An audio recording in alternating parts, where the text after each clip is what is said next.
के लिए कोई और गवाह है क्या? आई है योर ऑनर।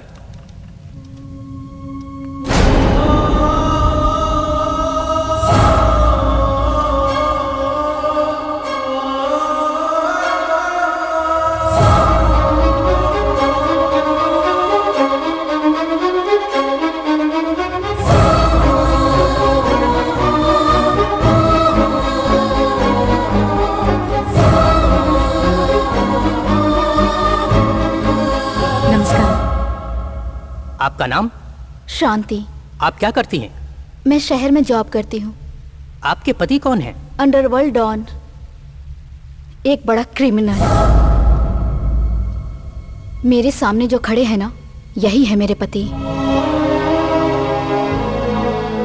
कुमार का जो कत्ल हुआ मेरे पति के हाथों हुआ। इतना ही नहीं, और जो आर्म्स केस हुआ था उसकी गवाह भी मैं ही हूँ। आपके साथ कौन आया है? मेरे पापा। शांति रिश्ते में तो मेरी बहू लगती है जज साहब, लेकिन वो मेरी बेटी के जैसी है। ये मेरा बेटा, देखो इसे, क्रिमिनल और देशद्रोही है।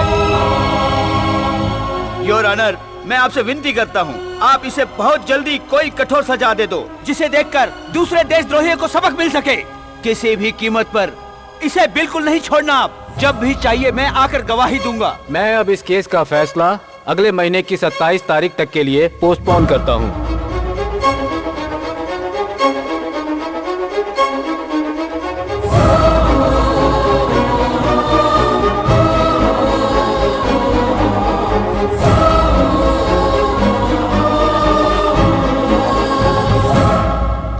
शंकर के बारे में लोगों में जितना डर है उतना उससे प्यार भी है। अरे काहे का प्यार है?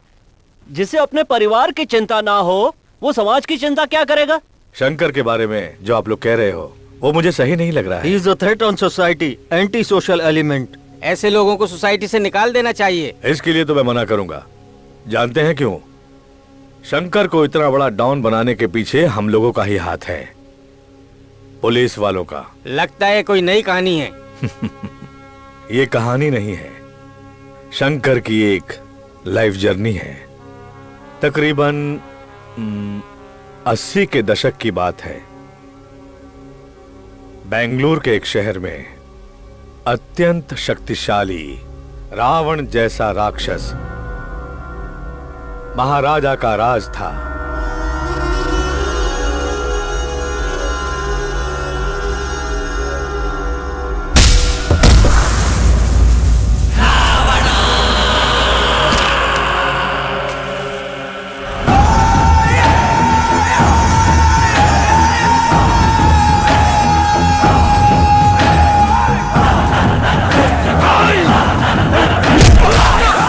पूरे एरिया में उसकी गुंडागर्दी फैली हुई थी।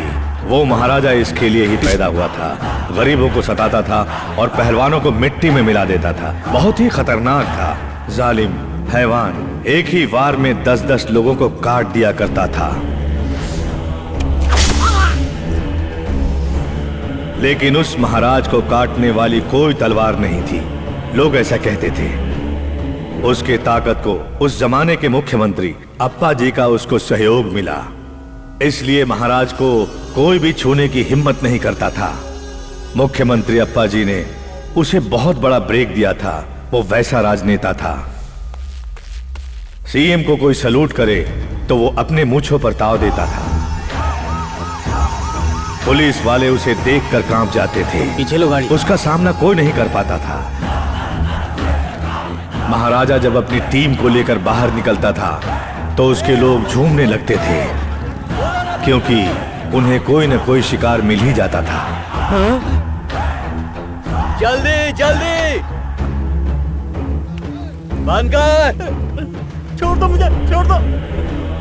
चलो हटो, जाने दो, चल। छोड़ दो मुझे, माफ कर दो, माफ कर दो मुझे। लेकर आओ इसे।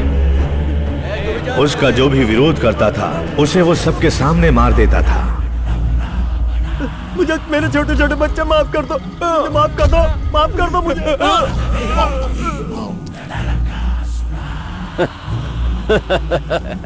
उसकी गुंडागर्दी इतनी खतरनाक थी कि सड़क पर कोई भी लड़की नजर आ जाए तो वो उसकी आबरू लूट लेता था। जब भी वो चाहता था पूरे शहर को बंद करवा देता था।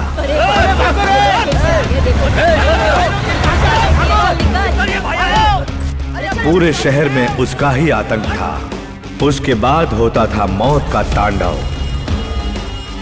विंड शाइम्स बार उस जमाने के सारे गुंडों का वहीं अड्डा हुआ करता था। महाराजा और उसका पूरा गैंग वहीं आते थे और अपनी ताकत के बल पर अपने साथियों के साथ मिलकर मजा करते थे और पैसों के साथ साथ लड़कियां भी उठा ले जाते थे। उस शहर के सारे बड़े बड़े महारथी महाराजा की ही गैंग में थे। आवाज उठाने वाले को मौत के मुंह में पहुंचा दिया जाता था।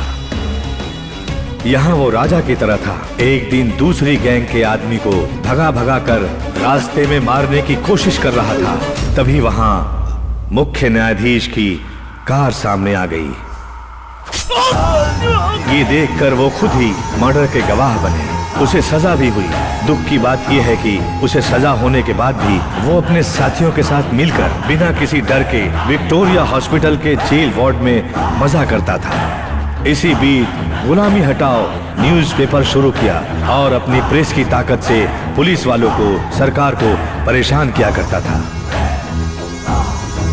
और वहीं बैठकर वो इस शहर को कंट्रोल कर रहा था। क्यों रे निकम्मे लोगों, मेरे अंदर जाते ही हर महीने आने वाला हफ्ता कम क्यों होने लगा है? हम क्या कर सकते हैं भाई, आप महीने में एक बार जाते हैं लेकिन पुलिस वाले वहाँ रोज जाते हैं। एक थू, और भी कितनी सारी जगह हैं, पेट्रोल पंप हैं, कार्ट क्लब हैं, बार हैं। भाई सभी जगह पे पुलिस वाले ही हफ्ता ले रहे हैं। हाँ भाई, हम सच बोल रहे हैं। तो उन्हें धमकी दो, नहीं तो कोई बुढ़िया भी तुम लोगों का हफ्ता लेकर चली जाएगी। तुम लोग खुद को बड़ा गुंडा कहते हो ना, एक एरिया भी मेंटेन नहीं कर पा रहे हो। उस पुलिस वाले के गले में पट्टा कैसे बांधना है ये मैं अच्छी तरह से जानता हूँ। जाओ बुलाओ उसे। देखो ये हॉस्पिटल है, तुम्हारा अड्डा नहीं। अगर तुम इसी तरह हंगामा करोगे तो मेरे पेशेंट्स को तकलीफ होगी।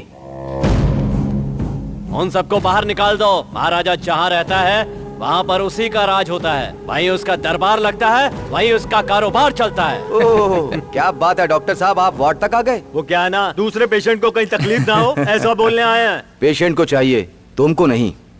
इनकी सजा खत्म होने तक ये यहीं रहेंगे। बाहर आपके लिए बहुत सारे पेशेंट वेट कर रहे हैं। गो। उन लोगों ने तुम्हें बुलाया है। लगता है कुछ ज्यादा ही उड़ने लगे हैं। ठीक है उड़ने दो, सबके पर कतर दूंगा। अरे रे रे, तुम क्यों पुलिस वाले को डायरेक्ट मारना चाहते हो? मुझे कुछ भी समझ में नहीं आ रहा। वकील साहब, शेर अगर घी खाकर भी बड़ा होगा तो किसी के सामने झुकेगा नहीं। अपने अखबार में इन कमीनों के बारे में छापूंगा, देखता हूँ मेरा क्या बिगाड़ते हैं।